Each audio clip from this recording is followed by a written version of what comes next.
Reports in the US today say the US Department of Justice and the Federal Trade Commission will push ahead with antitrust investigations into the roles played by Microsoft, OpenAI and Nvidia in the development of artificial intelligence. My colleague Olivia Wilson has been speaking to Adam Kovacevich. He is the CEO at the Chamber of Progress, a trade group that represents technology companies on antitrust issues. He previously led Google's US policy strategy team.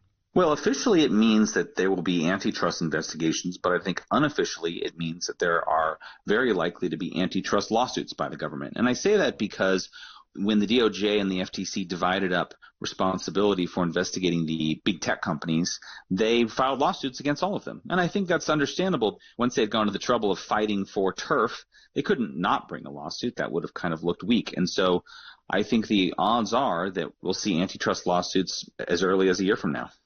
And what does this mean for future technologies? Because obviously this is an industry that is ever evolving and ever changing.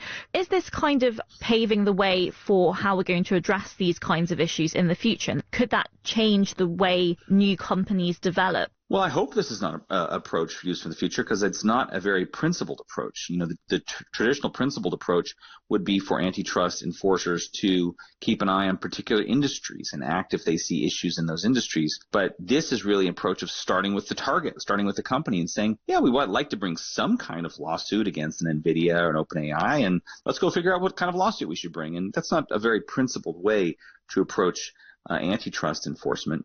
But unfortunately, I think that's where we are. What are your thoughts about the consequences of the investigations and what kind of economic damage this could have? Well, I think unfortunately, we're really early stage with AI. We don't know what this is going to become. These are unproven business models. AI is going to be disruptive, but it's far from clear that the established players are going to be the winners in AI. And it's really early. And the other thing is that all these companies are competing with each other, and they're also competing against upstarts and startups.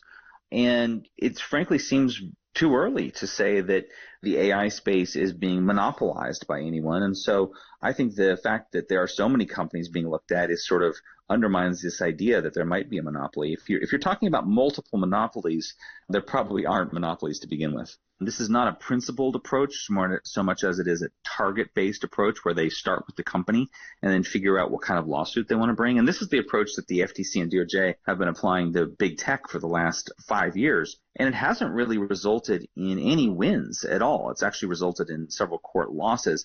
And I think that's because the courts have kind of seen through some of these lawsuits and to say, look, you actually hadn't established that there's a monopolization here to begin with. And so I do think that that is a challenge to this approach, which is to say that when you start with the target, you risk your case being undermined by the actual facts of the market. And I think in the case of AI, we have a pretty competitive market right now, even in a very early stage.